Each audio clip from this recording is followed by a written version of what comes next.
Milionário viúvo descobre a faxineira protegendo seu filho deficiente e fica chocado ao ver a verdade. O ar da manhã cheirava a grama molhada e terra recém-revirada quando tudo desmoronou. Joana ainda tinha as mãos encharcadas de água sanitária, as luvas amarelas pingando sobre o chão de pedra portuguesa do jardim.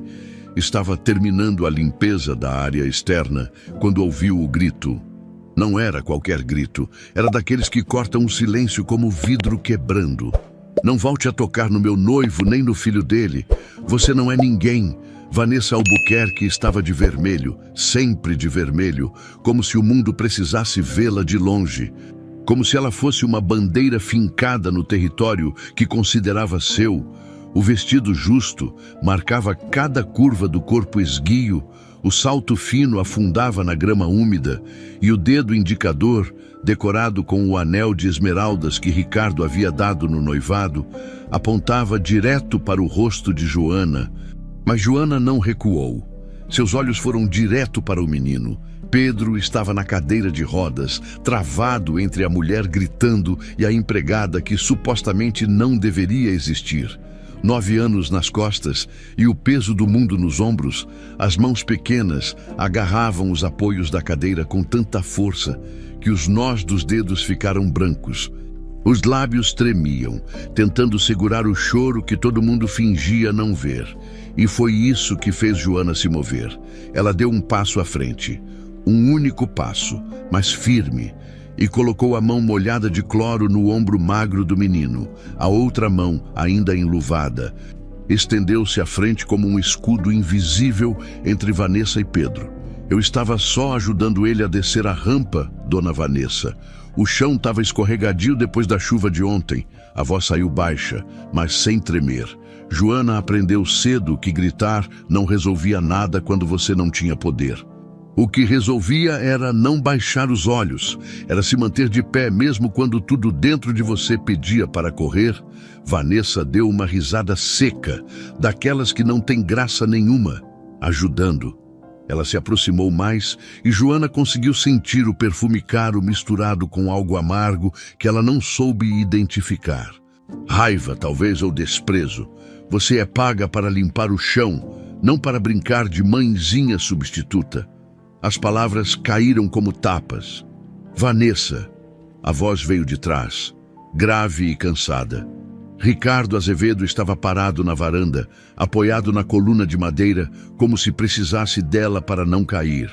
Um terno cinza impecável, cabelo grisalho penteado para trás, postura ereta, mas os olhos estavam vazios, como se ele estivesse ali de corpo, mas a alma tivesse ficado em algum lugar do passado. Deixa pra lá, disse ele, a voz monótona. Vem aqui. Precisamos resolver os detalhes do jantar de hoje à noite. Vanessa virou o rosto para ele e num piscar de olhos, a máscara de fúria se transformou em sorriso suave. Foi tão rápido que Joana quase duvidou do que tinha visto segundos antes. Claro. Meu amor, a voz saiu doce, quase melosa. Ela lançou um último olhar para Joana. Um olhar que dizia, isso não acabou. E caminhou em direção à casa com passos medidos, como se desfilasse numa passarela invisível. Ricardo não olhou para Joana, não olhou para o filho, apenas se virou e entrou, deixando a porta de vidro balançar levemente antes de fechar. O silêncio que ficou foi pesado. Joana sentiu o ombro de Pedro tremer sob sua mão. Ela se abaixou devagar, ficando na altura dos olhos dele. O menino não chorava, mas estava perto, muito perto. Tá tudo bem, sussurrou ela, tirando uma das luvas para tocar o rosto dele com a mão limpa. Ela já foi embora. Pedro não respondeu. Só olhou para Joana com aqueles olhos grandes e assustados, do tipo que já viu coisa demais para a idade que tem. Ele engoliu em seco, a garganta subindo e descendo com esforço. Ela não gosta de mim, disse, a voz tão baixa que Joana precisou se inclinar mais para ouvir. Não é sobre você gostar ou não dela. Joana ajeitou o cobertor fino que cobria as pernas do menino. Às vezes as pessoas ficam bravas por coisas que a gente nem fez, e não é culpa sua. Ele ficou quieto por um tempo, os olhos grudados no chão. Então, quase num fio de voz: "Minha mãe não deixaria ela falar assim comigo." O coração de Joana apertou. Ela conhecia aquele tipo de frase. Já tinha dito parecida 1 milhão de vezes quando o irmão mais novo estava vivo. Se a mãe tivesse aqui, ele não estaria doente. Se a mãe tivesse aqui, tudo seria diferente. Mas a mãe nunca estava, e no fim, só restava quem ficava. "Sua mãe com certeza te amava muito", disse Joana, passando a mão nos cachos escuros do menino. "E eu tenho certeza que ela ia querer que você fosse forte, que você não deixasse ninguém te fazer sentir pequeno." Pedro levantou os olhos, e pela primeira vez naquela manhã, algo parecido com esperança apareceu ali. "Você acha? Eu tenho certeza." O barulho de passos se aproximando fez Joana se levantar rápido. Dona Carmen, a cozinheira, vinha pelo caminho de pedras com uma bandeja nas mãos. A mulher era baixa, rechonchuda, com o cabelo preso num coque apertado e o avental manchado de molho de tomate. "Joana, o almoço não vai se fazer sozinho.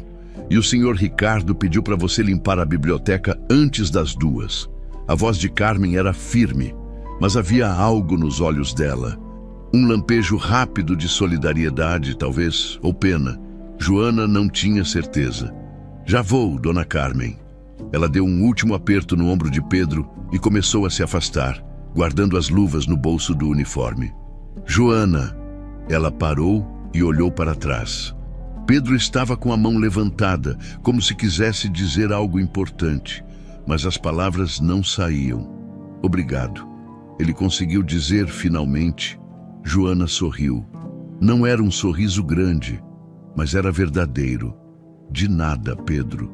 Enquanto caminhava de volta para dentro da casa, Joana sentiu o peso do olhar de alguém nas costas, virou discretamente a cabeça e viu Vanessa na janela do 2º andar, os braços cruzados, observando tudo com a expressão fria de quem acabava de identificar uma ameaça. E pela primeira vez, desde que começara a trabalhar na fazenda Santa Buganvilha, Joana teve medo, não por ela, mas por aquele menino frágil que ninguém parecia proteger direito, porque ela conhecia aquele olhar, já tinha visto antes, em gente que não hesitava em machucar quando algo, ou alguém, atrapalhava seus planos. E Pedro, ela percebeu com um frio na espinha, estava no caminho. Joana conhecia bem o sabor da invisibilidade. Tinha aprendido cedo, ainda menina em Ribeirão das Neves, quando a mãe saía de madrugada para trabalhar em 3 casas diferentes e voltava de noite com as costas doendo e os pés inchados. Tinha aprendido quando o irmão mais novo, Lucas, começou a definhar sem que ninguém soubesse dizer porquê. Doença rara, disseram. Tratamento caro, disseram. E então pararam de dizer qualquer coisa. Lucas morreu 2 dias depois de completar 7 anos. Joana tinha 17. Ela se lembrava de cada detalhe daquela noite, o cheiro de álcool do hospital público, a luz branca e fria do corredor. A enfermeira que mal olhou para ela quando disse: "Sinto muito, mas não deu." Como se Lucas fosse só mais um número, mais uma estatística, mais um invisível que o mundo não ia sentir falta. Foi por isso que Joana tinha vindo para a fazenda. Precisava sair de perto das memórias, dos cantos da casa onde ainda ouvia o riso do irmão. Precisava trabalhar tanto que não sobrasse espaço para pensar. E a fazenda Santa Buganvilha era perfeita para isso. 8 meses atrás, quando chegou com a mala surrada e o coração ainda sangrando, Joana achou que aquele lugar seria só mais um emprego, mais uma casa de gente rica, onde ela limparia o que eles sujavam, lavaria o que eles usavam, e no fim do mês receberia o salário e sumiria de novo para o quartinho alugado na cidade. Mas aí ela conheceu Pedro. No começo, o menino era só uma sombra que ela via de longe, sempre quieto, sempre sozinho, sempre naquela cadeira que rangia quando se movia. Os outros funcionários comentavam em sussurros: "Coitado, perdeu a mãe tão novo." Dizem que o acidente foi horrível. O pai nem olha direito para ele de tanta dor que sente. Joana não costumava se envolver.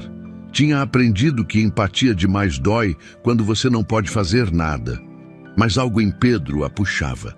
Talvez fosse o jeito que ele mordia o lábio quando estava com medo. Talvez fosse a forma como seus olhos procuravam alguém. Qualquer um que ficasse perto por mais de 5 minutos. Ou talvez fosse porque ela via Lucas nele. A primeira vez que conversaram de verdade foi numa tarde de chuva. Pedro estava na sala de jogos, sozinho como sempre, tentando alcançar um livro na prateleira alta. A cadeira não chegava perto e ele esticava o braço até tremer de esforço. Joana entrou para limpar e viu a cena. Não disse nada, só pegou o livro e entregou a ele. Pedro olhou para ela com surpresa, como se não esperasse que alguém simplesmente ajudasse sem fazer perguntas ou comentários piedosos. "Obrigado", murmurou ele, segurando o livro contra o peito. "De nada." Joana voltou para a vassoura, mas sentiu o olhar dele grudado nela. "Você é nova aqui. Uns 6 meses já." Ela não parou de varrer. "Eu não tinha te visto antes. É porque ninguém vê quem limpa o chão." Não tinha amargura na voz dela. Era só um fato. Pedro ficou quieto por um tempo. Depois disse baixinho: "Eu vejo." E foi assim que começou, pequenas coisas. Joana levava água morna com mel quando ouvia Pedro tossir de noite, ajeitava o cobertor quando ele cochilava na varanda, perguntava se ele queria que ela lesse algo enquanto limpava o quarto. Nunca fazia alarde, nunca pedia reconhecimento, só ficava. E Pedro devagar começou a confiar. Foi ele quem contou que a mãe morreu de repente, que ninguém explicou direito o que tinha acontecido. Foi ele quem disse que o pai mudou depois disso, que ficou distante, como se estivesse preso dentro de uma redoma de vidro que ninguém conseguia quebrar. "Ele trabalha muito", disse Pedro um dia, enquanto Joana dobrava as roupas limpas. "Acho que é para não pensar. Às vezes as pessoas fazem isso mesmo", respondeu Joana. "E com cuidado. Quando dói muito, elas tentam se ocupar. E funciona." Ela pensou em Lucas, nos primeiros meses depois da morte dele, quando pegava turnos duplos só para não voltar para casa e encarar a cama vazia. Não funciona. Pedro pareceu entender sem precisar de mais explicações. A rotina da fazenda era sempre a mesma. Joana acordava às 5 da manhã, vestia o uniforme cinza que todas as funcionárias usavam. Prendia o cabelo num rabo de cavalo apertado. Dona Carmen já estava na cozinha, preparando o café da manhã. Pães franceses, geleias caseiras, frutas cortadas em formato de flores, tudo impecável, tudo perfeito. "Bom dia, menina. Dormiu bem?" "Dormi, Dona Carmen, posso ajudar? Pode levar o café do menino. Ele gosta quando é você." Era verdade. Pedro sempre comia melhor quando era Joana quem levava a bandeja. Ela subia as escadas de mármore, passava pelos quadros caros pendurados nas paredes, batia de leve na porta do quarto dele. "Pode entrar." Pedro já estava acordado, sentado na cama com um caderno no colo. Fechou rápido quando ela entrou, mas não rápido o suficiente. Joana viu os desenhos, traços infantis, mas carregados. Uma casa, uma mulher de cabelos longos, uma cadeira de rodas. Trouxe seu café. Ela colocou a bandeja na mesinha ao lado da cama. "Obrigado, Joana." Ela ia sair, mas então Pedro chamou de novo. "Joana?" "Sim. Você acha que desenhar ajuda quando a gente está triste?" Ela voltou e se sentou na beirada da cama, com cuidado para não invadir o espaço dele. "Acho que sim. Acho que às vezes a gente precisa botar para fora o que está preso dentro, do jeito que conseguir." Pedro olhou para o caderno fechado, os dedos pequenos acariciando a capa gasta. "Eu desenho coisas que eu lembro, ou que eu acho que lembro. Às vezes não sei se é memória de verdade ou se eu inventei." "E o que você desenha?" Ele hesitou, abriu a boca, fechou então num fio de voz. "Coisas ruins." Joana sentiu um aperto no peito. Não forçou, só colocou a mão sobre a dele, rápido, e apertou de leve. Tudo bem, você não precisa me contar se não quiser, mas eu tô aqui. Viu? Se precisar, os olhos de Pedro brilharam. Ele assentiu, engolindo em seco. Lá embaixo, Joana ouvia a voz de Vanessa ecoando pelos corredores, sempre dando ordens, sempre reclamando de algo. Esse vaso está torto, essa toalha está manchada. Por que ninguém nesta casa faz nada direito? Dona Carmen revirava os olhos toda vez. Mas não dizia nada, ninguém dizia. Vanessa era a noiva do patrão, a futura senhora da casa. Quem fosse contra ela estava fora. Ela é sempre assim. Joana perguntou uma vez, baixinho, enquanto ajudava Carmen a descascar batatas. A cozinheira deu uma risada sem graça. Sempre, mas na frente do Dr. Ricardo, ela é outra pessoa, doce, carinhosa, toda delicada. Carmen baixou a voz. Eu não confio nela, sabe? Tem algo errado naquela mulher. Mas não sou eu quem decide quem entra ou sai daqui. E o menino? Ela trata bem o Pedro. O silêncio de Carmen foi resposta suficiente. Joana terminou de descascar as batatas e lavou as mãos na pia, pela janela da cozinha. Via o jardim onde tudo tinha acontecido naquela manhã. Via a cadeira de rodas vazia, encostada na varanda. Via Ricardo no escritório, falando ao telefone com a expressão cansada de sempre, e via Vanessa, parada na janela do segundo andar, olhando para baixo como uma rainha observando seu reino. Joana desviou o olhar, voltou para o trabalho, para a invisibilidade segura de quem só limpa, só serve, só obedece. Mas algo dentro dela tinha mudado, porque ela tinha visto o medo nos olhos de Pedro e conhecia medo de verdade quando via. Foi numa tarde de quinta-feira que Pedro mostrou o caderno de verdade.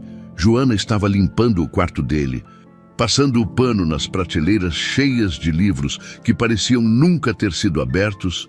Pedro ficava quieto na cadeira, perto da janela, olhando para o jardim lá embaixo. O silêncio era confortável. Não era daqueles que pesam. Era do tipo que duas pessoas que se entendem conseguem compartilhar sem desconforto.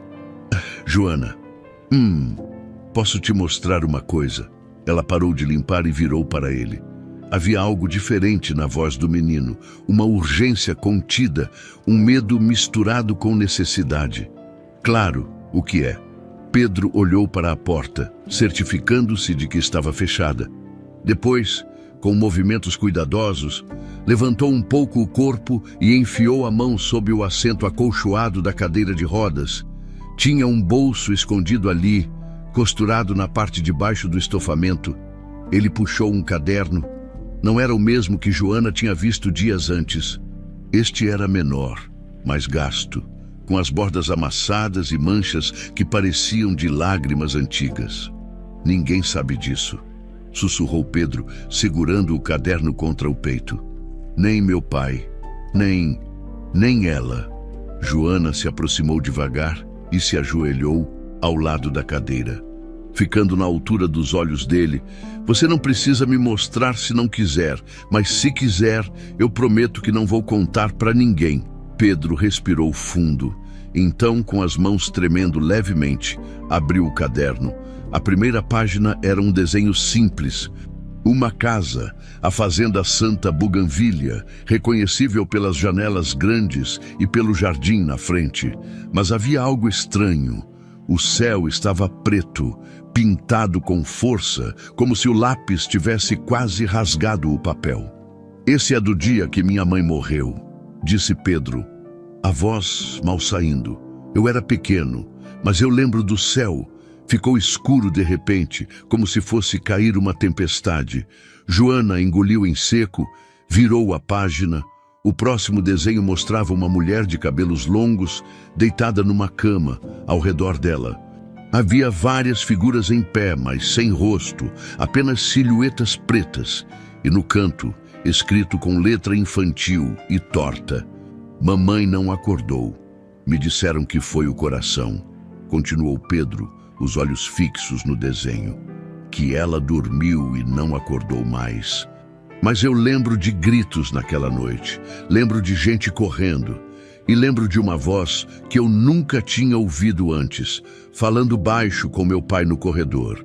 Que voz? Pedro não respondeu, só virou mais uma página, e foi aí que Joana sentiu o sangue gelar. O desenho mostrava um menino numa cadeira de rodas no topo de uma rampa, e atrás dele, uma figura feminina com um vestido vermelho. A figura tinha uma mão estendida como se estivesse empurrando, e embaixo, escrito com pressão no lápis, ela disse: "Assim ele aprende." Joana ergueu os olhos para Pedro. O menino estava com as bochechas molhadas, mas não soluçava. As lágrimas apenas escorriam em silêncio, como se já tivessem aprendido a cair sem fazer barulho. "Foi ela", disse ele, a voz quebrando. "Foi a Vanessa. Ela me empurrou, eu lembro." "Pedro." Joana mal conseguia respirar. "Quando foi isso?" "Um ano e meio atrás, logo depois que ela apareceu." Ele limpou o rosto com as costas da mão. "Meu pai estava viajando. Ela ficou responsável por mim. Disse que eu precisava aprender a descer a rampa sozinho, que eu estava ficando muito dependente. E aí ela me levou até a rampa que dá para o porão, a que tem a descida mais íngreme. Disse que era para eu tentar descer. Eu falei que estava com medo." A voz dele falhou. Ela ficou brava, disse que eu era fraco igual minha mãe. E então ela me empurrou. Joana sentiu as unhas cravarem nas palmas das próprias mãos. "Você contou para alguém?" Pedro balançou a cabeça. "Eu tentei, mas quando acordei no hospital, todo mundo disse que eu tinha caído sozinho, que eu tinha tentado descer e perdi o controle. A Vanessa jurou que tinha me avisado para não ir por aquela rampa. E meu pai..." Ele soluçou. "Meu pai acreditou nela." Joana virou mais páginas. Havia outros desenhos. Uma enfermeira com uma seringa, um copo de leite com algo escuro flutuando dentro, uma mão com anel, o mesmo anel de esmeraldas que Vanessa usava, segurando um frasco pequeno. "Esses são de agora", explicou Pedro, a voz mais firme. "Das coisas que eu vejo quando ela acha que eu estou dormindo, ou quando ela pensa que eu não entendo." "Você vê ela fazendo o quê, Pedro?" Ele apontou para o desenho do copo de leite. "Ela coloca algo na minha bebida. Não sempre, mas às vezes, e depois eu fico tonto, ou com dor de cabeça, ou..." Ele olhou para as próprias pernas. "Ou mais fraco." Joana sentiu um frio subir pela espinha. Não era paranoia, não era imaginação de criança, era memória, era observação, era medo, baseado em experiência real. "Por que você não contou para o seu pai?" "Eu tentei." A voz de Pedro saiu mais alta. Desesperada, ele se controlou e continuou num sussurro. "Mas ela sempre está lá, sempre ouvindo, e quando eu falo alguma coisa, ela torce tudo. Faz parecer que eu estou inventando, que eu estou triste por causa da minha mãe e por isso fico imaginando coisas ruins. E seu pai acredita nela, sempre." Joana fechou os olhos por um segundo. Respirou fundo quando abriu, olhou direto para Pedro. "Eu acredito em você." As palavras saíram firmes, sem hesitação. Pedro piscou, como se não tivesse certeza de ter ouvido direito. "Mas não acredita?" "Acredito. Eu vi o jeito que ela olha para você. Eu vi como ela muda quando seu pai não está por perto, e eu sei reconhecer quando alguém está com medo de verdade." Joana segurou a mão dele. "Você não está inventando nada, e eu não vou deixar ela te machucar." Mas você é só..." Pedro parou, percebendo o que ia dizer. "Só uma empregada." Joana sorriu, mas era um sorriso triste. "É verdade, eu sou.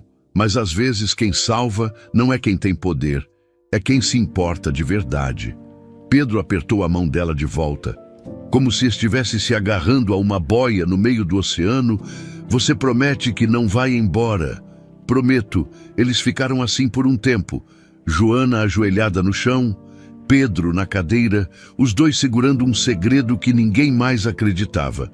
Então, um barulho no corredor. Passos, salto alto batendo no piso de madeira. Pedro arrancou o caderno das mãos de Joana e o escondeu de volta sob o assento da cadeira num movimento rápido, praticado. Joana se levantou e voltou para a prateleira, pegando o pano de limpeza como se nunca tivesse parado. A porta se abriu sem bater. Vanessa entrou. O vestido vermelho de sempre ajustado perfeitamente, o cabelo caindo em ondas impecáveis sobre os ombros. Seus olhos varreram o quarto, desconfiados. "O que vocês estavam fazendo?" "Limpando, Dona Vanessa", respondeu Joana. Sem olhar para ela, limpando, Vanessa caminhou até o centro do quarto, os braços cruzados. Engraçado, pareceu que estavam conversando. "O menino me perguntou se eu podia pegar um livro para ele." "Que livro?" Joana apontou para um qualquer na prateleira. Vanessa olhou desconfiada, mas não disse nada. "Pedro, seu pai quer falar com você. Desce agora." "Sim, Vanessa." O menino começou a manobrar a cadeira em direção à porta ao passar por Joana. Ele não olhou para ela, mas Joana viu. Viu o jeito que ele se encolheu quando passou perto de Vanessa.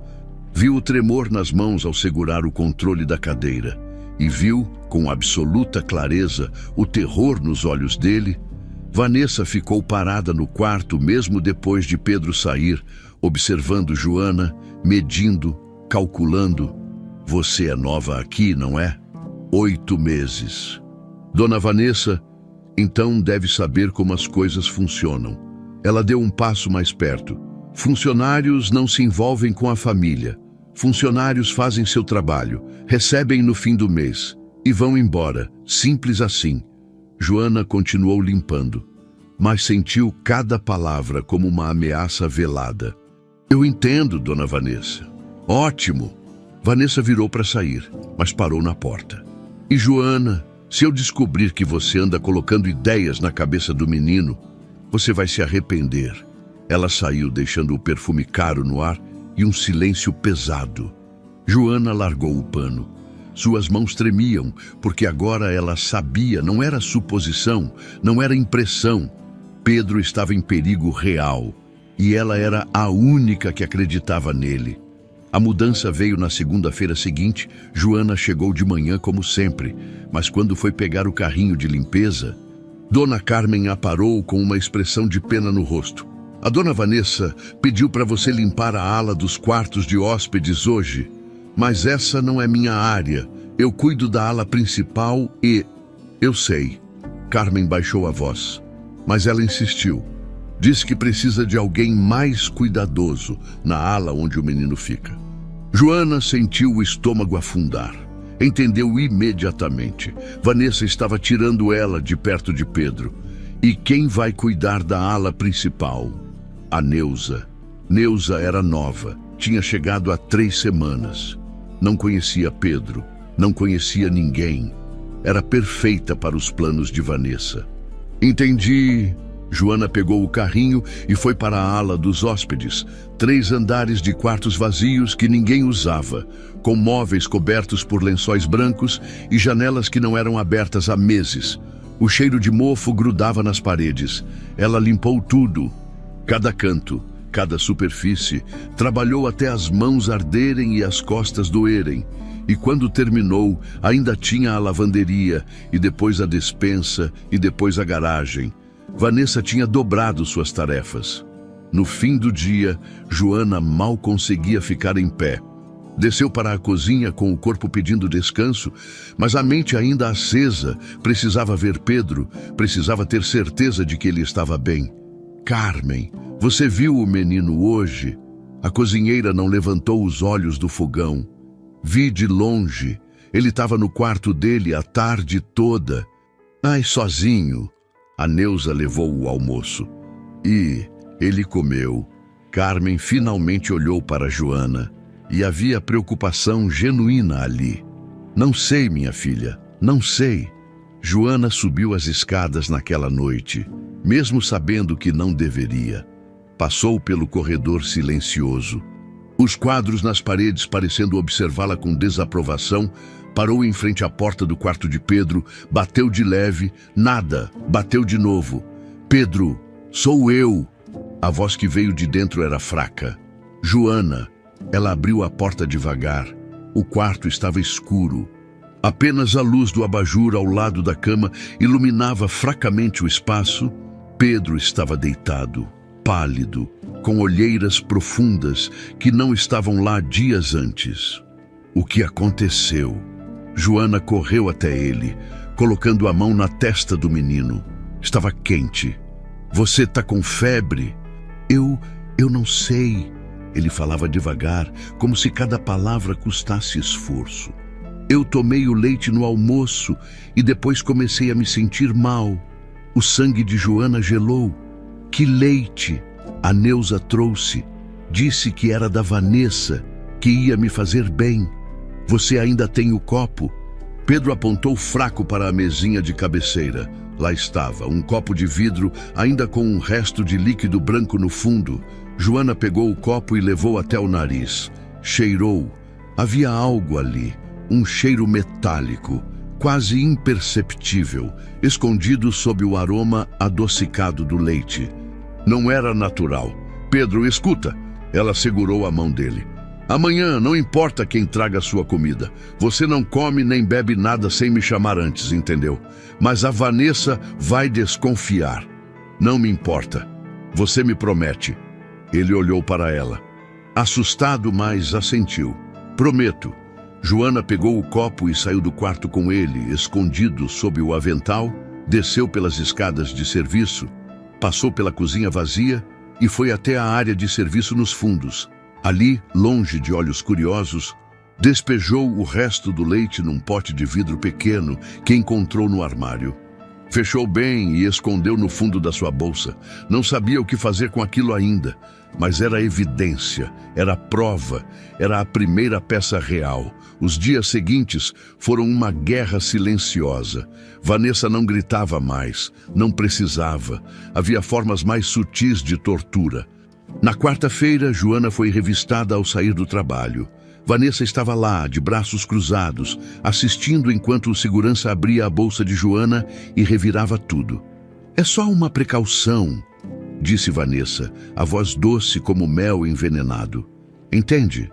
Nem algumas coisas pequenas têm sumido pela casa, canetas, bijuterias, nada grave, mas preciso ter certeza. A humilhação queimou na garganta de Joana. Os outros funcionários passavam e desviavam o olhar.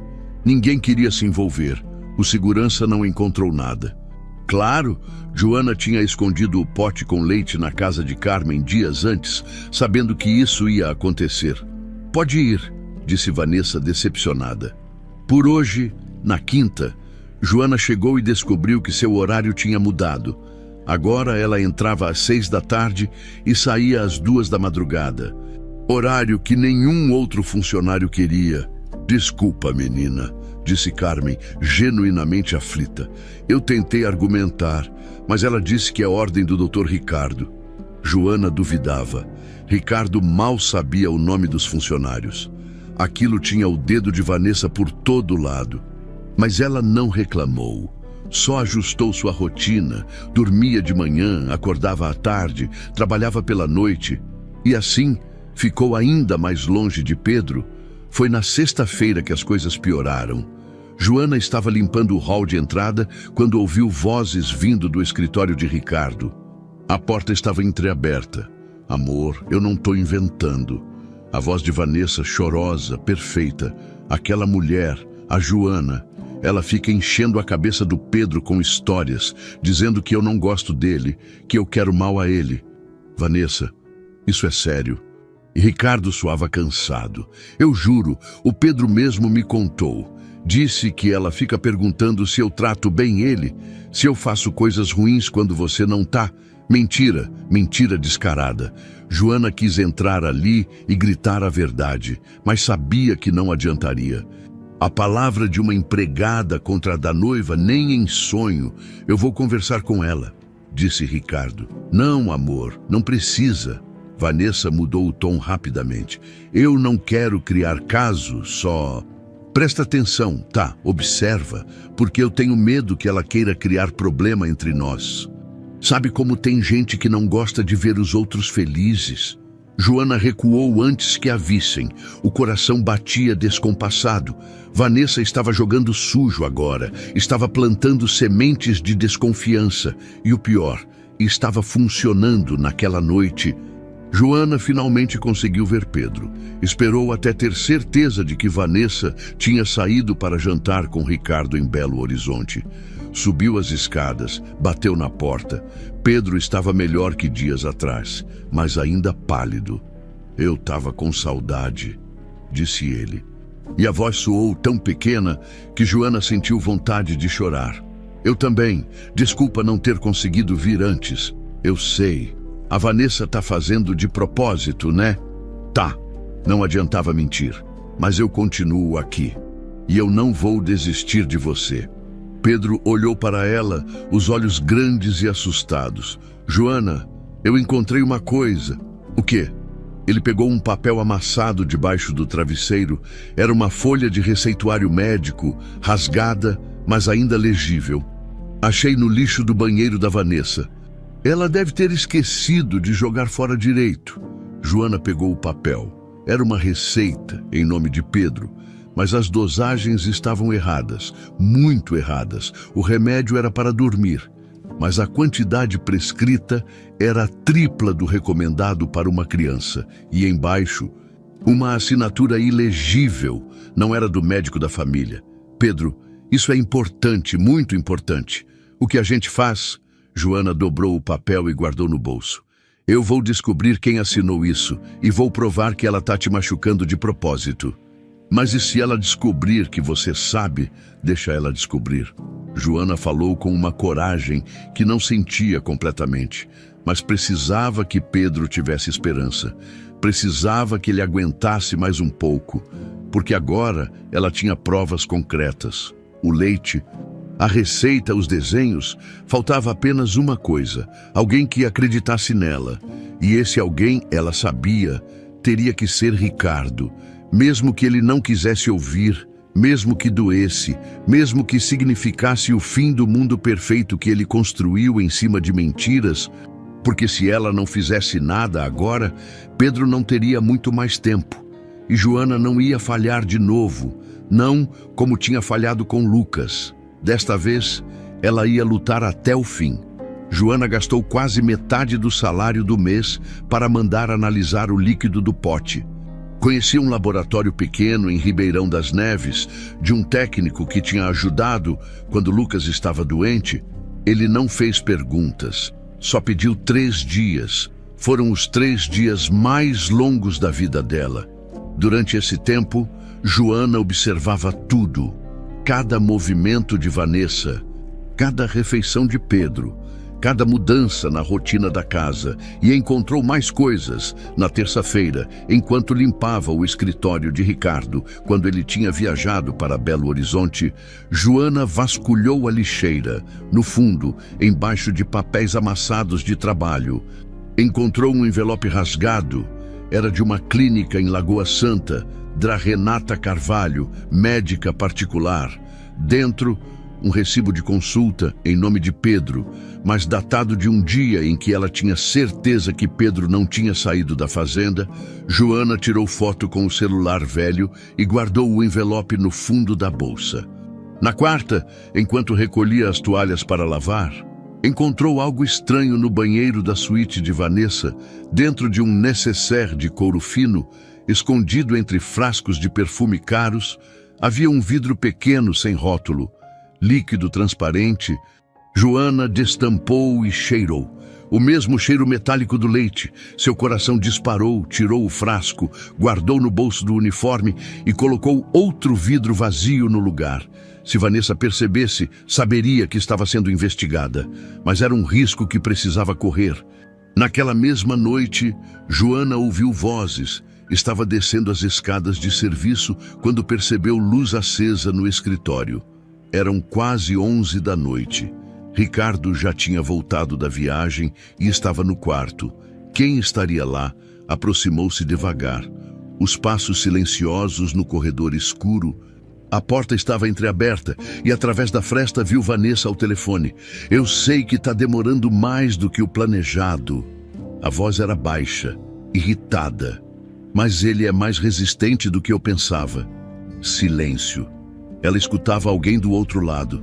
Não pode ser de uma vez. Chamaria a atenção, precisa parecer natural. Doença, fraqueza progressiva. Pausa. Se adoecer de novo, melhor ainda. Aí a gente aumenta a dose e ninguém desconfia. Joana sentiu o sangue gelar. Gravou mentalmente cada palavra. Queria gravar no celular, mas tinha medo do bip denunciar sua presença. Quanto você quer? Vanessa suspirou. Tá bom, mas depois disso, você não aparece mais, entendeu? Não quero rastros. Pausa mais longa. O casamento vai ser em 2 meses. Depois disso, eu assumo tudo. E você recebe o resto. Joana recuou devagar, o coração batendo tão forte que tinha medo que Vanessa ouvisse. Subiu as escadas em silêncio, trancou-se no quarto e anotou tudo num caderno velho. Data, hora, palavras exatas que tinha ouvido. Era um cúmplice. Vanessa não estava agindo sozinha. Na quinta-feira, o resultado do laboratório chegou. Joana foi buscar pessoalmente, no horário de almoço, pegando 2 ônibus até Ribeirão das Neves. O técnico a recebeu com expressão grave. Joana, onde você arranjou isso? Ele mostrou o papel com os resultados. Por quê? Porque tem midazolam aqui. É um sedativo forte, usado em hospitais para procedimentos, em doses altas. Pode causar parada respiratória, especialmente em crianças. As pernas de Joana quase falharam. Segurou na bancada para não cair. Tem certeza, absoluta. E olha, a concentração tá alta demais para ser acidental. Alguém colocou isso de propósito. Joana pegou o papel com mãos trêmulas, agradeceu e saiu, no ônibus de volta. Leu e releu o resultado. Era a prova concreta, prova científica. Não era mais só intuição ou desenhos de criança. Mas ainda não era suficiente, porque precisava provar que tinha sido Vanessa e precisava de mais evidências para que Ricardo não pudesse negar, para que a polícia não pudesse ignorar. Quando voltou à fazenda, encontrou Dona Carmen na cozinha, o rosto preocupado. Joana, graças a Deus você voltou. O menino passou mal de novo. O coração dela despencou. Como assim? Depois do almoço, tomou o suco que a Neuza levou e começou a sentir tontura. Tá deitado agora? Joana largou tudo e subiu correndo. Pedro estava no quarto, pálido, com olheiras que não estavam lá pela manhã. Joana! A voz dele saiu fraca. Eu tô aqui. Ela segurou a mão dele. O que você comeu hoje? Só o almoço e o suco. Ele fechou os olhos, mas o suco estava com gosto esquisito, meio amargo. Você ainda tem o copo? Pedro apontou para a mesinha. Lá estava, com um resto de suco de laranja no fundo. Joana pegou o copo com cuidado, usando a barra da camisa para não deixar impressões digitais. Guardou num saco plástico que tinha no bolso. Pedro, escuta. Ela se abaixou, olhando nos olhos dele. De agora em diante, você não come nem bebe nada que eu não veja antes. Entendeu? Nada. Mas a Vanessa vai... Não me importa. Sua vida vale mais que qualquer coisa que ela possa fazer comigo. Pedro assentiu fraco e fechou os olhos. Naquela noite, Joana não conseguiu dormir. Ficou deitada na cama estreita, olhando para o teto, juntando as peças, o leite envenenado, a receita falsa, o frasco sem rótulo, a conversa telefônica, o suco com gosto amargo, os desenhos de Pedro, mostrando memórias que ninguém acreditava. E então lembrou de algo que Ricardo tinha comentado casualmente semanas atrás, durante o jantar. Engraçado como o Pedro só começou a ter essas crises depois que a Vanessa veio morar aqui. Vanessa tinha se mudado para a fazenda 1 ano e meio atrás. Logo depois do acidente de Pedro na rampa, e se não tinha sido acidente, Joana se levantou, acendeu a luz e começou a montar uma linha do tempo no caderno. 3 anos atrás, Lúcia morre de parada cardíaca súbita. 1 ano e meio atrás, Vanessa aparece na vida de Ricardo. Semanas depois, Pedro cai da rampa e fica paraplégico. Um ano atrás, Vanessa se muda para a fazenda. Desde então, Pedro tem crises frequentes. Sempre piora quando está sozinho com Vanessa ou quando consome algo que ela ofereceu. Não era coincidência. Era um plano de longo prazo para eliminar Pedro e ficar com Ricardo. E com a fortuna dele, e talvez Lúcia tivesse descoberto, Joana lembrou da carta que Ricardo tinha mostrado nas fotos do armário de Vanessa. A carta incompleta de Lúcia. Preciso te contar algo urgente, tenho medo. A Vanessa não é quem você pensa.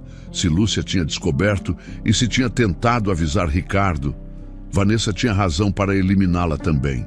Na sexta-feira de manhã, Joana tomou uma decisão. Precisava falar com Ricardo. Mas não podia ser de qualquer jeito. Precisava de todas as provas juntas. Precisava de um momento em que ele estivesse sozinho, longe de Vanessa, capaz de ouvir sem interferência. E precisava ser logo, porque o tempo de Pedro estava acabando. Foi até a área de serviço e ligou para o celular de Ricardo. Ele atendeu no terceiro toque. Alô, senhor Ricardo, é a Joana, desculpa incomodar. Não incomoda, o que foi? Eu preciso falar com o senhor sobre o Pedro. É urgente. Houve uma pausa. Tá acontecendo algo. Sim, mas não posso falar por telefone. O senhor pode me encontrar amanhã longe da fazenda. Joana, você tá me assustando. Eu sei. E desculpa, mas por favor, confie em mim. É sobre a segurança do seu filho. Silêncio mais longo então. Amanhã, 10 da manhã, tem uma cafeteria na saída de Nova Lima, perto do posto de gasolina. Eu te encontro lá. Obrigada, senhor. Ela desligou e respirou fundo. Tinha 24 horas para organizar tudo, para ter certeza de que não esqueceria nada, porque essa seria sua única chance se Ricardo não acreditasse. Ela perderia o emprego, perderia a credibilidade e, pior, perderia qualquer chance de proteger Pedro. Mas se ele acreditasse, talvez ainda desse tempo de salvar o menino. Naquela noite, Joana rezou. Não rezava havia anos, desde a morte de Lucas. Mas rezou, pediu força, pediu clareza, pediu que Ricardo finalmente enxergasse. E pediu que Pedro aguentasse só mais um pouco. O telefone de Joana tocou às 3 da madrugada. Ela acordou com o coração disparado, tateando no escuro, até encontrar o aparelho velho na mesinha de cabeceira. Número desconhecido. Alô, Joana. Era Dona Carmen, a voz trêmula, assustada. Você precisa vir agora. O que aconteceu? É o menino. A ambulância está levando ele para o hospital. Foi uma crise feia. Joana já estava de pé, procurando a roupa às cegas. Qual hospital? Santa Casa em Nova Lima, Joana. Tá muito feio. O Dr. Ricardo tá desesperado. Ela desligou e se vestiu em tempo recorde. Pegou a bolsa onde guardava todas as evidências. O pote com resto de leite, a receita falsa, as fotos dos desenhos de Pedro que tinha tirado com o celular. Não podia deixar aquilo em casa. Não agora. A corrida de ônibus até o hospital pareceu durar uma eternidade. Joana via a cidade ainda adormecida pela janela. As ruas vazias, os postes iluminando o asfalto molhado da chuva fina que caía. E rezava. Rezava como não rezava desde a noite em que Lucas morreu. Por favor, não de novo. Não deixa ele morrer. Quando chegou ao hospital, o cheiro conhecido de desinfetante e doença a atingiu como um soco. Seus pés conheciam aquele tipo de corredor. Conheciam o som dos passos ecoando no piso frio. Conheciam o silêncio pesado das salas de espera. Dona Carmen estava sentada num banco de plástico, as mãos entrelaçadas, rezando baixinho. Quando viu Joana, levantou rápido. Graças a Deus você veio. Como ele tá? Não sei, os médicos não falam nada. O Dr. Ricardo tá lá dentro com ele. E a Vanessa? Carmen olhou para o lado com desprezo mal disfarçado. Joana seguiu o olhar e a viu. Vanessa estava encostada na parede do corredor, de salto alto e casaco de lã caro. Falando ao telefone com voz baixa e controlada, nada nela sugeria desespero. Nada nela parecia genuíno. Sim, eu sei, mas precisa ser agora. O Ricardo tá vulnerável. Uma pausa. Eu disse que você seria pago, só faz o que eu mandei. Joana se aproximou sem fazer barulho. Vanessa ainda não tinha percebido sua presença. Se der errado, você vai se arrepender. Vanessa desligou e guardou o celular na bolsa. Quando virou, deu de cara com Joana. Por uma fração de segundo, algo passou no rosto de Vanessa. Surpresa, raiva. Mas foi tão rápido que quase pareceu imaginação. O que você está fazendo aqui? A voz saiu fria. Dona Carmen me ligou. Eu vim ver como o Pedro tá. Que tocante.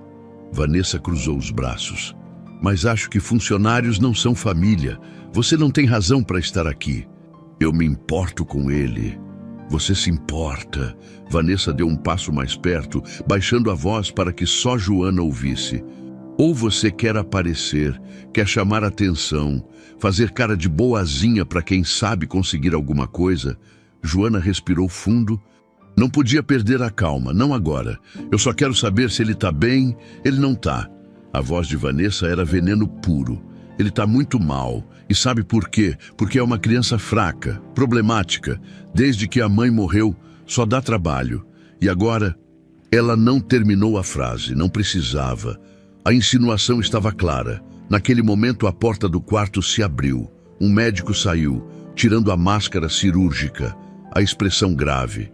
Ricardo veio logo atrás, o rosto pálido, os olhos vermelhos. Doutor, e por favor, a voz de Ricardo estava quebrada. Me diz que ele vai ficar bem. O médico suspirou. Senhor Azevedo, o quadro é delicado. Seu filho teve uma parada respiratória. Conseguimos reverter, mas ele está sedado agora. Precisa de observação intensiva. Mas ele vai sobreviver. O médico hesitou. E naquela hesitação, Joana viu a resposta que ninguém queria ouvir. Vamos fazer tudo o que está ao nosso alcance, mas sinceramente, tem algo que não fecha. Os sintomas que ele apresenta não são compatíveis com a condição médica dele. É como se... Como se o quê? Ricardo agarrou o braço do médico. Como se ele tivesse sido exposto a alguma substância, algo que afetou o sistema nervoso. O mundo parou. Vanessa se adiantou imediatamente, colocando a mão no ombro de Ricardo, a expressão perfeita de preocupação. Meu Deus, doutor, o senhor acha que pode ter sido algo que ele comeu ou bebeu? É possível. Vamos fazer exames toxicológicos completos. Façam tudo. Ricardo parecia à beira de um colapso. Eu não me importo com o custo, só salvem meu filho. O médico assentiu e voltou para o quarto. Ricardo se apoiou na parede, cobrindo o rosto com as mãos. Vanessa ficou ao lado dele, acariciando suas costas. Mas seus olhos estavam calculistas. Joana não aguentou mais. Doutor Ricardo. Ele levantou o rosto, os olhos injetados. Joana, o que você... Por que você está aqui? Porque eu preciso falar com o senhor agora. Vanessa se colocou entre os dois imediatamente. Não é hora para isso. Ele está sofrendo. É exatamente por isso que precisa ser agora. Joana tirou a bolsa do ombro e a abriu. Porque o Pedro não tem mais tempo.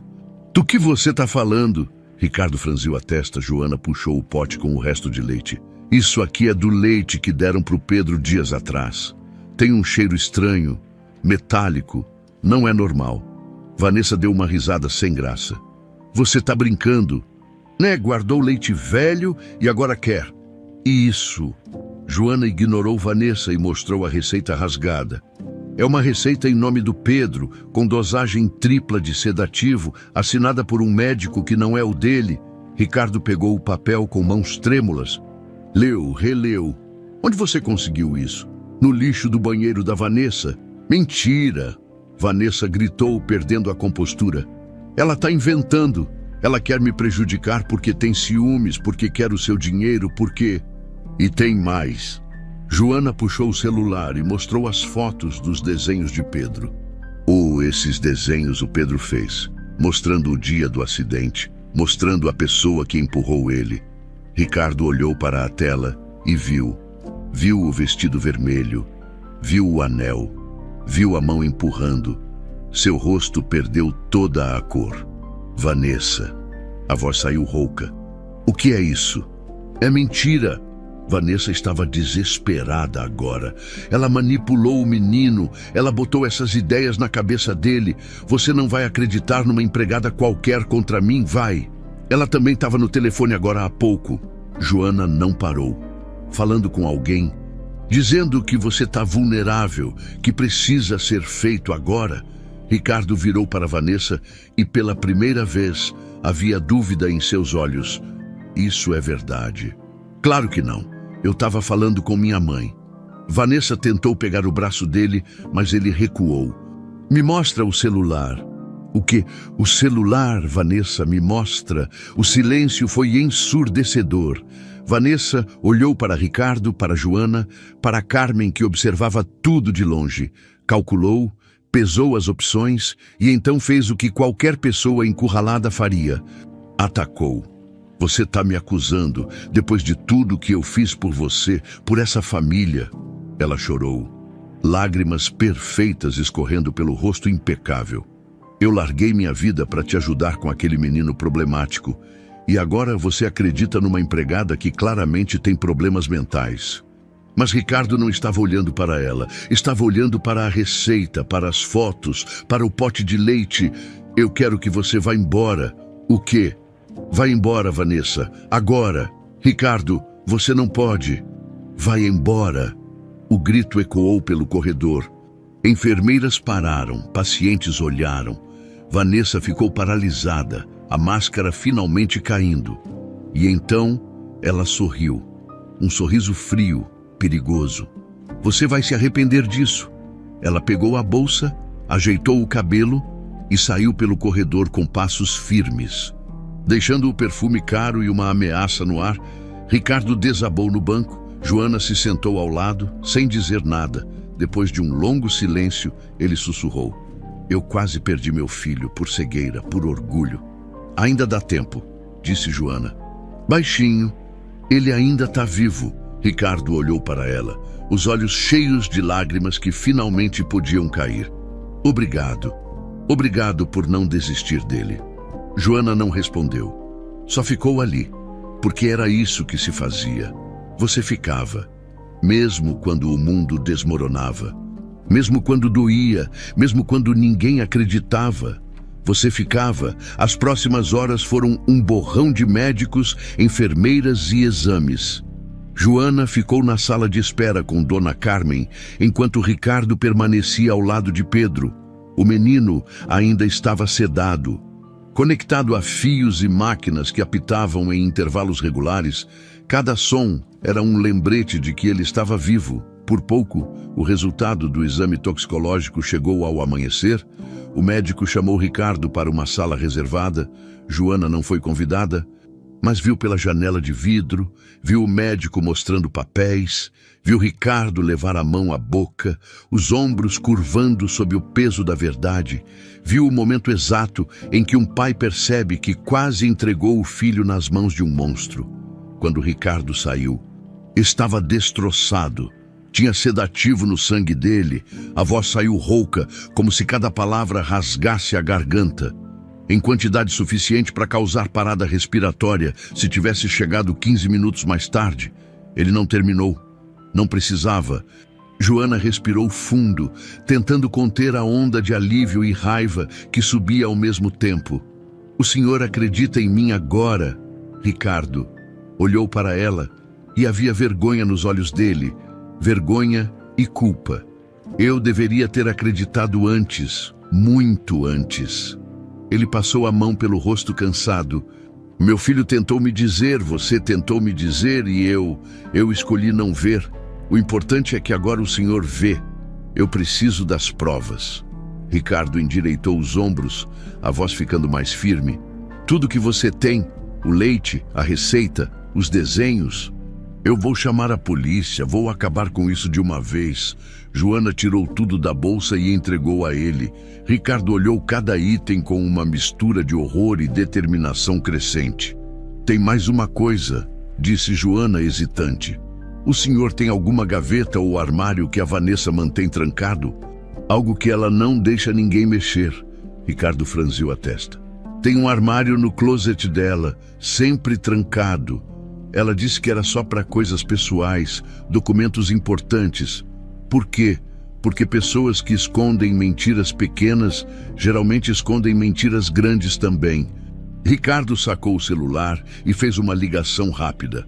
Alfredo, preciso que você vá até a fazenda agora.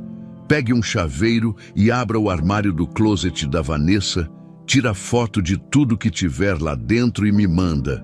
Uma pausa. Não é pedido, é ordem. E se ela aparecer, você não deixa ela entrar, chama a polícia se precisar. Ele desligou e olhou para Joana. Agora a gente espera. Mas não precisaram esperar muito. Vanessa apareceu no hospital 1 hora depois. Entrou como um furacão vermelho, os saltos batendo forte no chão. O rosto uma máscara de indignação. Onde ele está? Ela olhou ao redor, os olhos procurando Ricardo. Ricardo, onde você está? Ele saiu do quarto de Pedro e ficou parado no corredor. Joana e Carmen se levantaram, tensas. Vanessa, a voz dele era gelo. Eu pedi para você ir embora. Você pediu enquanto estava em choque, mas agora você deve ter percebido que foi manipulado por essa. Ela apontou para Joana com desprezo. Por essa oportunista. Ricardo deu um passo à frente. Você chama de oportunista a pessoa que salvou meu filho enquanto você tentava matá-lo. Eu não fiz nada, Vanessa gritou, e a voz ecoou pelo corredor. Pacientes e enfermeiras pararam para olhar. Você está delirando. Essa mulher te envenenou contra mim. Ricardo puxou o celular do bolso e mostrou a tela. Então me explica isso. Eram fotos, dezenas delas, do armário secreto de Vanessa. Havia o caderno de desenhos de Pedro, aquele que tinha desaparecido. Havia documentos, um relatório sobre o acidente na fazenda, 3 anos atrás, com anotações à mão sobre falhas na rampa e uma data específica, 2 dias antes da queda de Pedro. E o que mais pegou? E-mails impressos. Conversas entre Vanessa e alguém chamado Deire Henrique, discutindo dosagens, efeitos colaterais, como fazer parecer natural. E no fundo do armário, uma caixa de sapatos dentro dela, mais frascos, todos sem rótulo, todos cheios de líquidos claros. Vanessa olhou para as fotos e empalideceu. Pela primeira vez, não tinha resposta pronta. Isso não. E tem isso aqui também. Ricardo ampliou uma imagem específica. Era uma carta antiga, amarelada. A caligrafia era delicada, feminina. Ricardo, preciso te contar algo urgente. Tenho medo. A Vanessa não é quem você pensa. Por favor, proteja nosso filho. Ela já ameaçou. A carta estava rasgada no meio, incompleta, mas a assinatura era clara. Lúcia. O silêncio foi absoluto. Ricardo tinha lágrimas escorrendo pelo rosto agora, sem vergonha. Minha esposa... A voz dele tremeu. Minha esposa tentou me avisar. E eu nunca vi essa carta porque você a escondeu. Vanessa recuou um passo, depois outro. A máscara estava rachando pedaço por pedaço. Ela estava com ciúmes, paranoica. Eu só quis ajudar você a seguir em frente. Ajudar. Ricardo avançou. Você matou minha esposa. Você tentou matar meu filho e eu quase deixei você conseguir. Não. Vanessa perdeu completamente a compostura. Você não entende. Eu fiz tudo por nós. Por um futuro. Aquele menino só atrapalhava. Ele era fraco, doente. Um peso, e você merecia alguém que te fizesse feliz de verdade. As palavras saíram num jato descontrolado, confissão pura, crua. Ricardo ficou paralisado, o rosto contorcido entre horror e nojo. Então, uma voz pequena veio de trás. Eu vi o seu anel quando você me empurrou. E todos viraram. Pedro estava na porta do quarto, apoiado numa enfermeira, pálido, fraco, mas de pé, os olhos fixos em Vanessa. Você disse, assim ele aprende. A voz do menino era baixa, mas firme. E você empurrou minha cadeira, eu lembro. Vanessa olhou para o menino e algo nela se quebrou de vez. Não era remorso, era raiva, raiva pura de ter sido pega. Você devia ter morrido, sibilou ela, toda a falsa doçura evaporada, naquela rampa, ou com os remédios, ou agora. Mas você é teimoso demais. Igual sua mãe. Você matou minha mãe, não era pergunta, era afirmação. E Vanessa não negou, ela sorriu. Um sorriso torto, amargo. Ela descobriu que eu estava perto demais de vocês, que eu tinha planos, ia estragar tudo. Então sim. Vanessa ergueu o queixo. Eu resolvi o problema. Ricardo cambaleou. Joana segurou seu braço antes que ele caísse. E foi naquele momento que 2 policiais entraram pelo corredor. Alfredo, o segurança da fazenda, tinha chamado assim que abriu o armário e viu o que tinha dentro. Vanessa Albuquerque, um dos policiais, se aproximou. Ela virou vendo as algemas na mão dele e pela primeira vez teve medo real nos olhos. Não, esperem, eu posso explicar. Foi mal entendido. Eu não. A senhora está presa por tentativa de homicídio, adulteração de medicamentos e suspeita de homicídio doloso. Vanessa tentou correr, tentou passar pelos policiais, mas eles a seguraram. Ela gritou, esperneou, chorou, mas não eram mais lágrimas de atriz, eram de pânico. Ricardo, ela gritou enquanto era arrastada. Ricardo, você vai se arrepender. Eu fiz tudo por você, tudo. A voz dela ecoou pelo corredor até sumir completamente, quando as portas do elevador se fecharam. O silêncio que ficou era pesado, mas diferente. Não era mais o silêncio da mentira. Era o silêncio do choque, da verdade finalmente exposta, do fim de uma farsa que quase custou vidas. Ricardo caiu de joelhos, não aguentou mais, desabou ali mesmo, no chão frio do hospital, soluçando como não soluçava há anos. Pedro saiu da porta, a enfermeira ajudando, e foi até o pai. Colocou a mão pequena no ombro dele. Pai! Ricardo levantou o rosto, os olhos vermelhos. Eu sinto muito. Sua voz estava quebrada. Eu sinto tanto, Pedro. Eu falhei com você, eu falhei com sua mãe. Mas agora você está aqui, Pedro falou baixinho. E ela se foi. Pai e filho se abraçaram. Um abraço apertado, desesperado, de quem quase perdeu tudo e finalmente entende o valor do que tem. Joana se afastou discretamente, dando espaço. Dona Carmen veio ao lado dela e segurou sua mão. Você salvou ele. Menina, Joana balançou a cabeça. Não, ele se salvou, eu só acreditei. E talvez fosse isso. Talvez salvar alguém não fosse sobre heroísmo. Fosse só sobre acreditar quando ninguém mais acredita. Ficar quando todo mundo vai embora. Ver quando todos fecham os olhos. Joana olhou pela janela do corredor, lá fora. O sol nascia sobre Nova Lima, um novo dia, e desta vez, Pedro estaria vivo para ver. Os 3 dias seguintes foram de silêncio e reconstrução. Pedro ficou internado sob observação. Os médicos queriam ter certeza de que não haveria sequelas do envenenamento. Ricardo não saiu do lado dele nem por 1 minuto. Dormiu na poltrona desconfortável do quarto. Comeu o que as enfermeiras traziam e, pela primeira vez em anos, estava totalmente presente. Joana ia visitar toda a tarde. Levava desenhos novos para Pedro. Folhas em branco e lápis de cor que comprou com o próprio dinheiro. O menino desenhava agora coisas diferentes. Árvores, pássaros, o jardim da fazenda sem sombras ameaçadoras. Tá ficando bonito, disse ela numa tarde, observando um desenho de girassóis. É pro meu quarto novo. Pedro não tirou os olhos do papel. Meu pai disse que eu posso decorar do jeito que eu quiser. Joana sorriu. Era um começo. Ricardo apareceu na porta com 2 copos de suco, entregou um para Pedro e outro para Joana. Ela hesitou. Senhor, eu não preciso... Por favor. A voz dele era suave.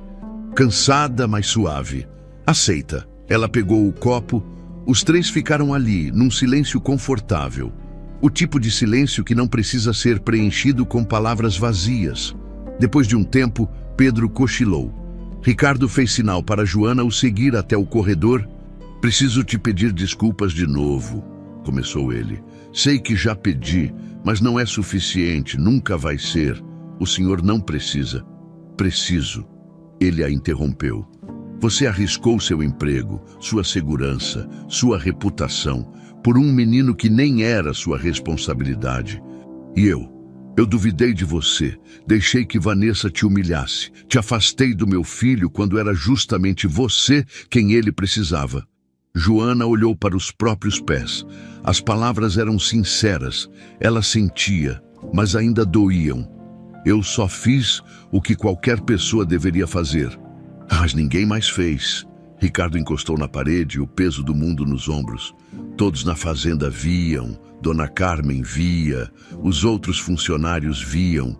E eu era o pior de todos, porque eu morava na mesma casa e escolhi não ver. Ele cobriu o rosto com as mãos. Minha esposa, Lúcia, ela tentou me avisar e eu não escutei. Achei que ela estava com ciúmes, que estava exagerando. Vanessa era tão convincente, tão perfeita, e eu estava tão perdido na minha própria dor que preferi acreditar na mentira bonita do que encarar a verdade feia. O senhor estava sofrendo. Pessoas sofrendo fazem escolhas ruins às vezes. Isso não é desculpa. Ricardo levantou o rosto. Os olhos estavam vermelhos, mas secos. Não havia mais lágrimas, só determinação. Mas eu vou consertar. Vou fazer tudo diferente agora. Joana assentiu. Acreditava nele. Naquela noite, a polícia veio ao hospital para mais depoimentos. Joana contou tudo de novo. Cada detalhe, cada evidência, cada momento de medo. O delegado anotava tudo com expressão grave. A senhora foi muito corajosa. Dona Joana, muita gente não teria feito o que a senhora fez. Eu só não podia ficar parada. Bom, a boa notícia é que temos bastante material. O delegado fechou o caderno. As provas são sólidas. O depoimento do menino, os exames toxicológicos, os frascos encontrados no armário, os e-mails com o tal DR Henrique. E conseguimos localizá-lo, por sinal? Localizaram. Ricardo se levantou da cadeira. Sim, ele era ex-namorado da Vanessa, médico com registro cassado por má conduta.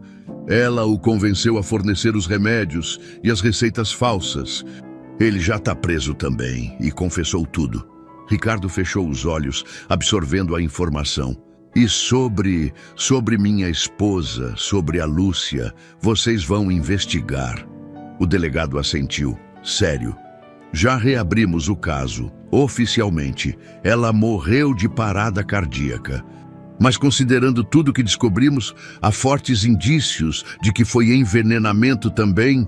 Vamos exumar o corpo para análise toxicológica. As palavras caíram como pedras. Ricardo cambaleou um pouco. Joana segurou seu braço. Vai dar tudo certo, sussurrou ela. Ele não respondeu. Só respirou fundo e assentiu. 2 dias depois, Pedro teve alta. A volta para casa foi estranha. A fazenda Santa Buganvilha parecia diferente, maior, mais vazia, como se a ausência de Vanessa tivesse deixado um buraco que o luxo não conseguia preencher.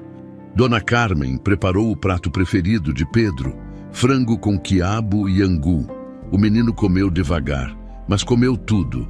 Ricardo ficou ao lado dele o tempo todo, cortando a carne em pedaços pequenos, perguntando se estava bom, se ele queria mais. Eram gestos simples, mas significavam tudo.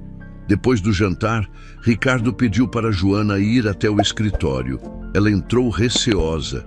O cômodo era imenso, com estantes de livros, uma mesa de mogno enorme e janelas que davam para o jardim iluminado.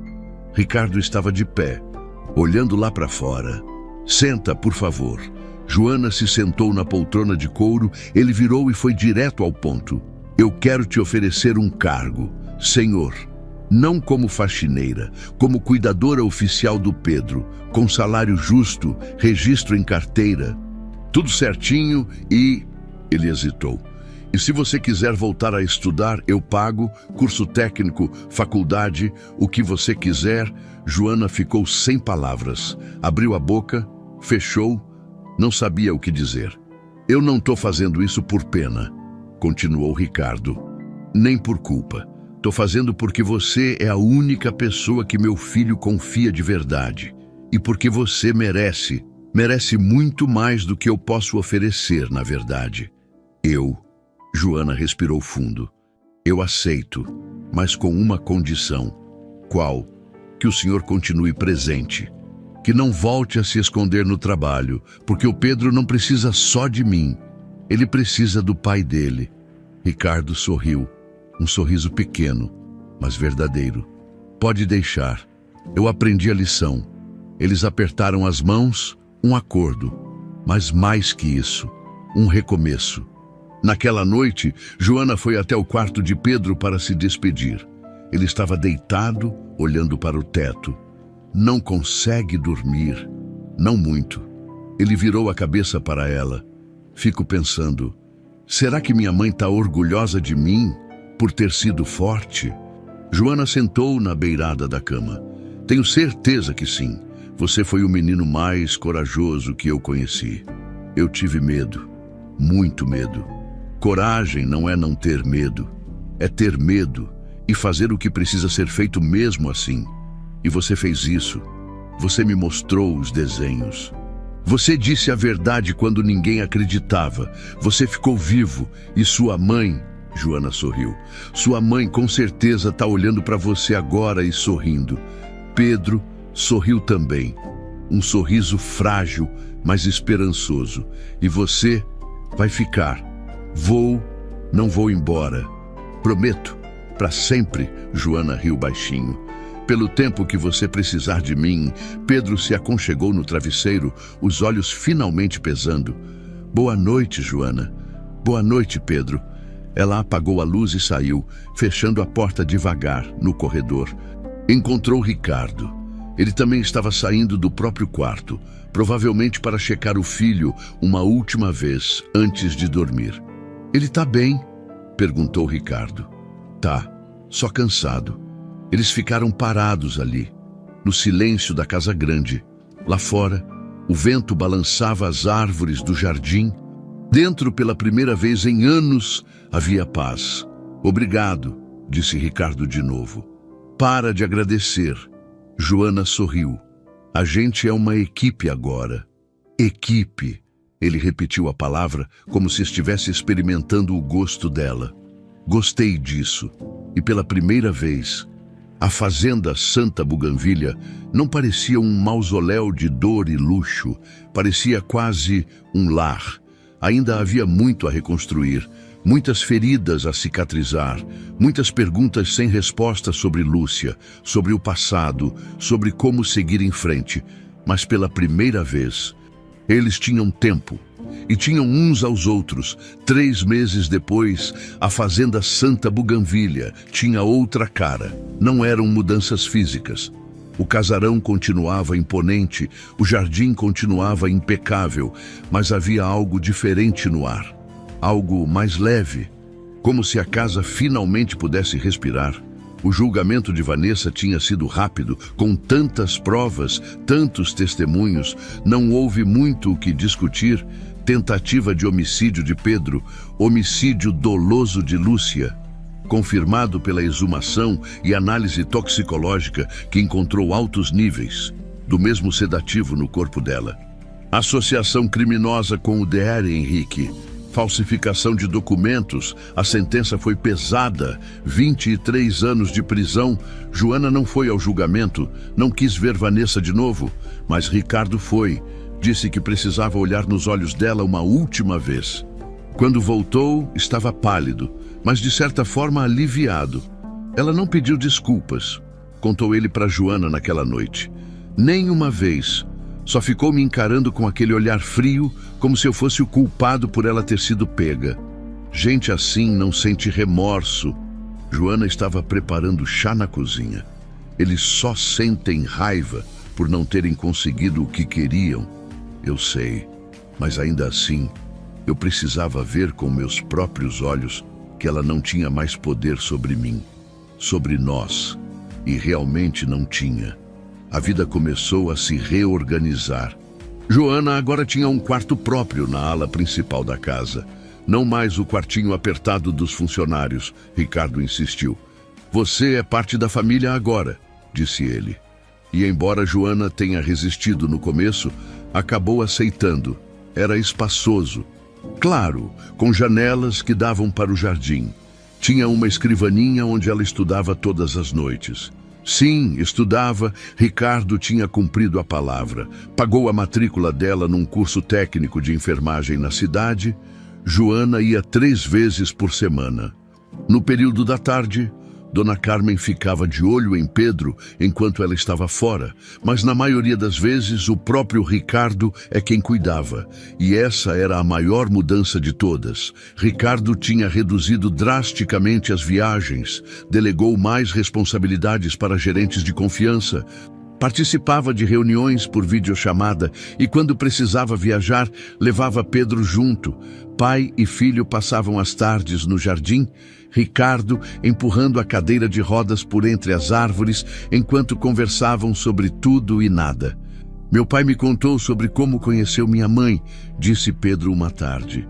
Enquanto Joana o ajudava com a fisioterapia, ele estava deitado no colchonete, fazendo exercícios para fortalecer as pernas. E como foi?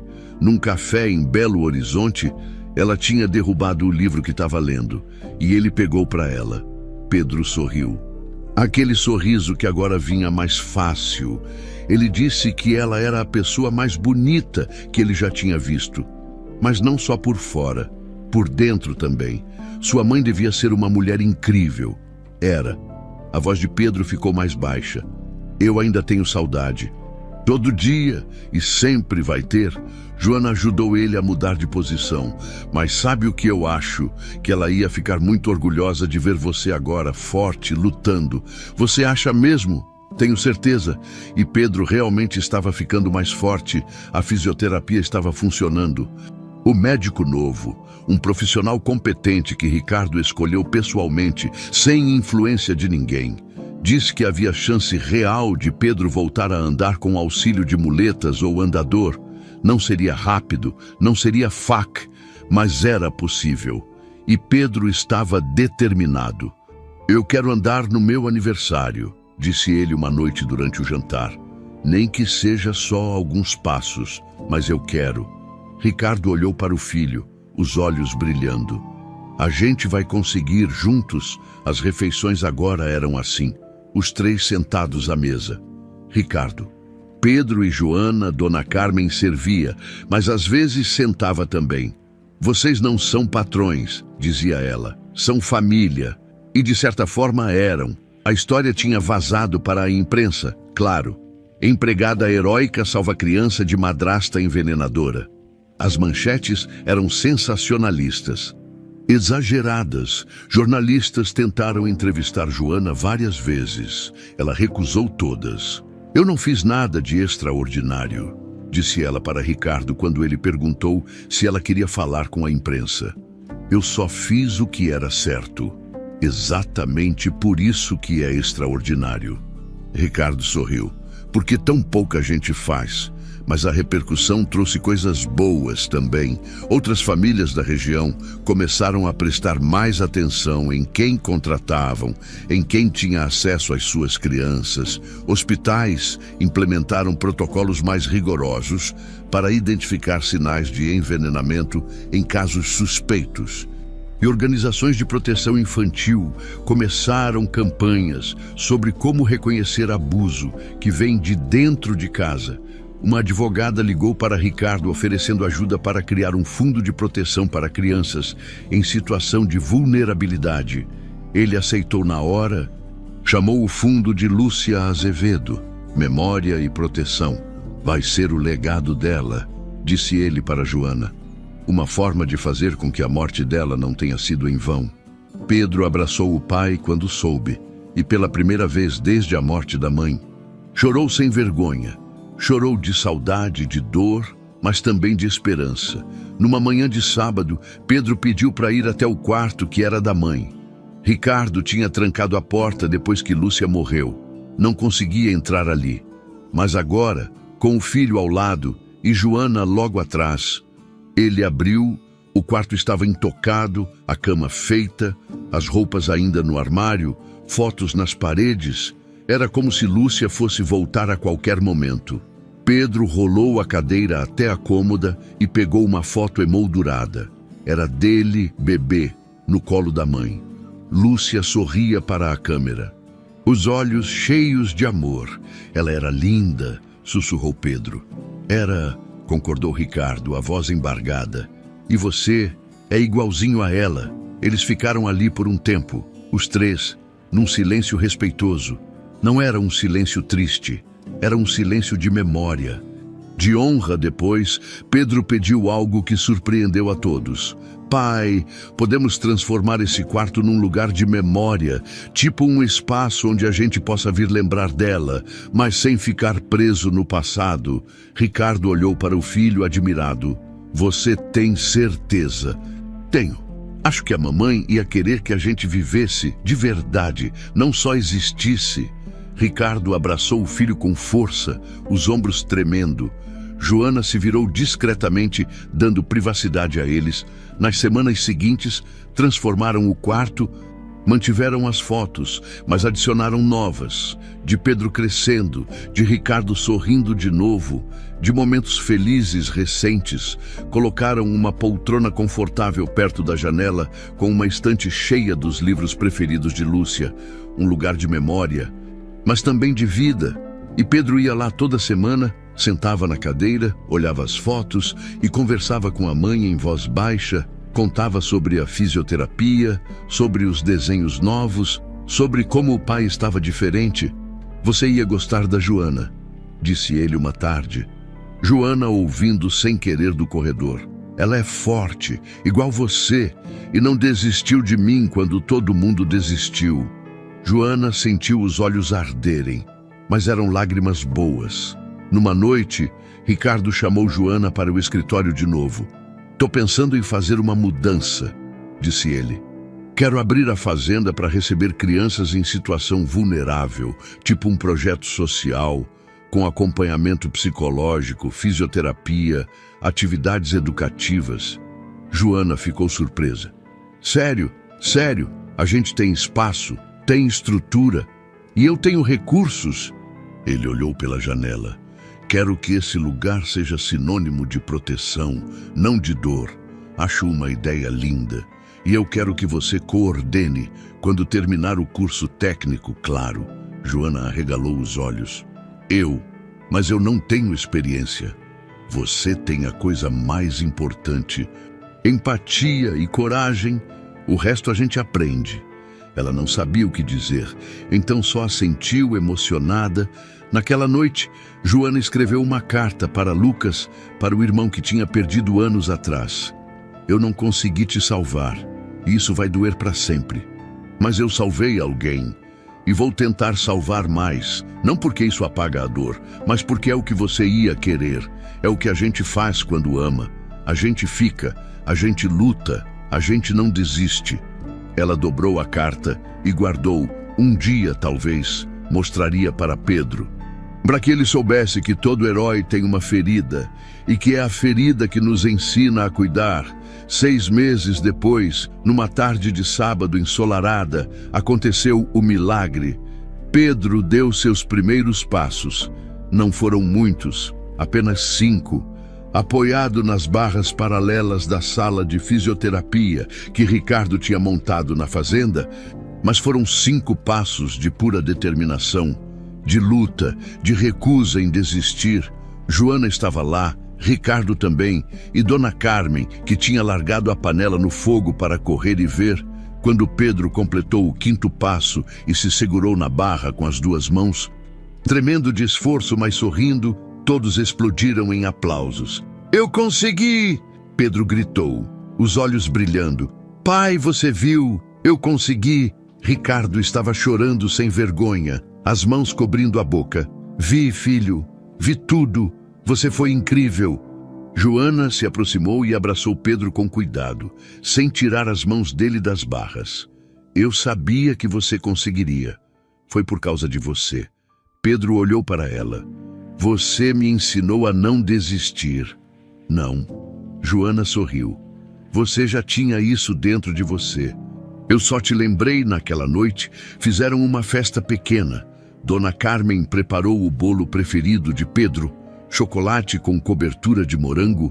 Colocaram velas, não porque era aniversário, mas porque era uma celebração de vida, de vitória, de recomeço. Quando apagaram as luzes e acenderam as velas, Pedro fechou os olhos e fez um pedido em silêncio. O que você pediu? Perguntou Ricardo, curioso. Pedro abriu os olhos e olhou ao redor da mesa para o pai, para Joana, para Dona Carmen, para aquelas pessoas que tinham se tornado sua família de verdade. Pedi para que isso aqui nunca acabe, para que a gente fique sempre junto. Ricardo apertou a mão do filho. Isso não é um pedido, filho. É uma promessa. Depois da festa, enquanto Pedro descansava, Ricardo e Joana foram caminhar pelo jardim. A noite estava bonita, o céu estrelado, o ar fresco, o som dos grilos misturado com o vento nas árvores. Caminharam em silêncio por um tempo, só apreciando a paz. Você já pensou em como a vida muda rápido? Disse Ricardo, quebrando o silêncio.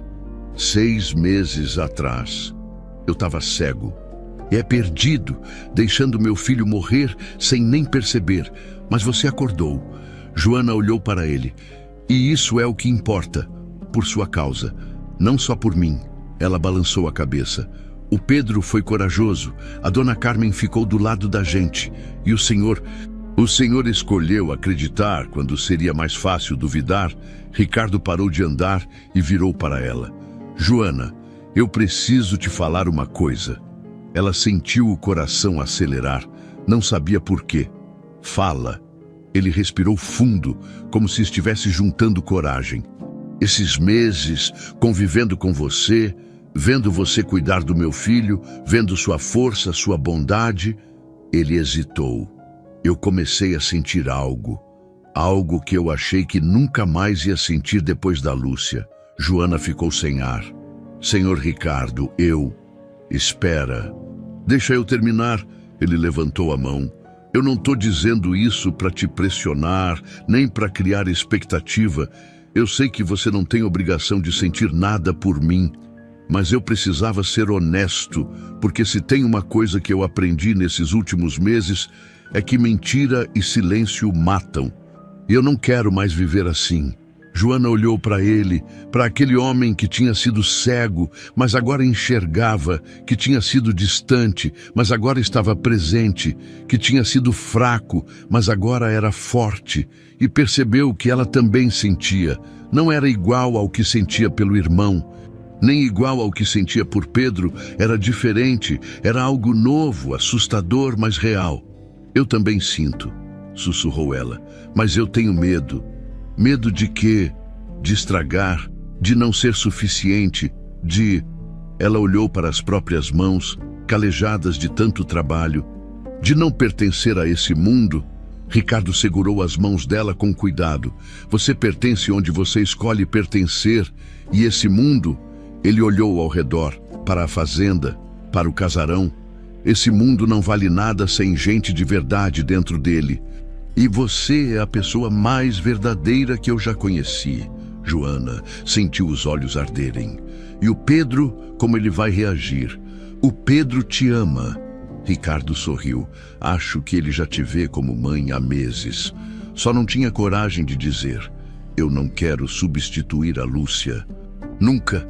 E você não vai. Ele apertou as mãos dela. Ninguém substitui ninguém, mas a gente pode construir algo novo, algo nosso, no tempo certo, do jeito certo. Joana assentiu devagar, as lágrimas escorrendo livres agora.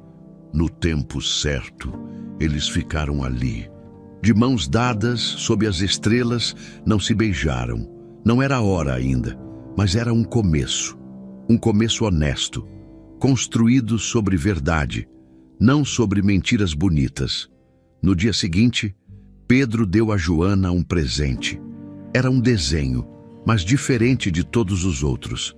Mostrava um menino de pé, não mais na cadeira de rodas, mas em pé, apoiado por duas mãos, uma mão grande e forte, com uma aliança de ouro no dedo, a de Ricardo, e outra mão menor, com luvas amarelas, a de Joana, embaixo, escrito com capricho: Minha família. Joana segurou o desenho contra o peito e chorou.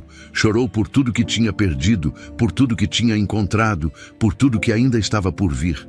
Você gostou? Pedro perguntou ansioso. Eu amei. Ela se abaixou e o abraçou. É o presente mais lindo que eu já ganhei.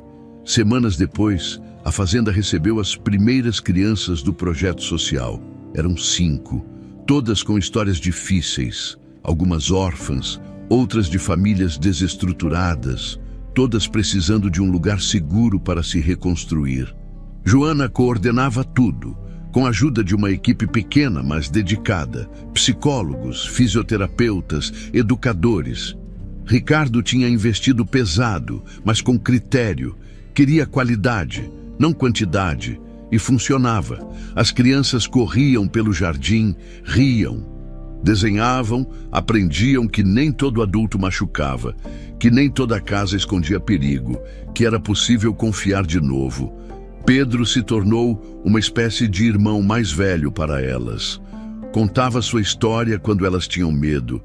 Mostrava que era possível sobreviver, que cicatrizes não eram sinônimo de derrota. Numa tarde, uma das meninas, Sofia, 7 anos, que tinha sido abusada pela madrasta, perguntou para Pedro: Como você conseguiu ser forte? Pedro pensou por um momento, depois respondeu: Eu não fui forte sozinho. Eu tive gente que acreditou em mim e isso fez toda a diferença. Sofia olhou para Joana, que estava perto. Ela. Pedro sorriu. E meu pai, e a dona Carmen, e um monte de gente que eu nem conhecia, mas que torcia por mim. E agora eu tenho vocês também. Sofia perguntou esperançosa. Agora você tem a gente também. Joana viu a cena de longe e sentiu o peito apertar de emoção. Aquilo era o que Lúcia teria querido. Não um monumento de mármore, mas vidas sendo salvas, crianças sendo protegidas, amor sendo multiplicado. Naquela noite, no quarto de memórias de Lúcia, Joana acendeu uma vela. Obrigada, sussurrou para a foto da mulher que nunca tinha conhecido pessoalmente, mas que sentia como se conhecesse. Obrigada por me guiar até ele. Até eles. E embora fosse impossível, Joana jurou que viu o sorriso de Lúcia na foto ficar um pouco mais brilhante do lado de fora. Ricardo observava pela janela entreaberta. Não entrou, não interrompeu, só observou a mulher que tinha salvado sua família. Conversando com a mulher que tinha sido seu primeiro amor, e entendeu finalmente a mensagem que Lúcia tinha tentado deixar naquela carta incompleta. Proteja nosso filho, ame de novo, viva de verdade. Ele tinha falhado por tanto tempo, mas agora, finalmente, estava cumprindo no jardim da fazenda Santa Buganvília, onde tudo tinha começado com humilhação e medo. Crianças corriam livres. Pedro ensaiava passos sem muletas. Dona Carmen cantarolava na cozinha. E no centro de tudo, como raiz profunda que sustentava a árvore,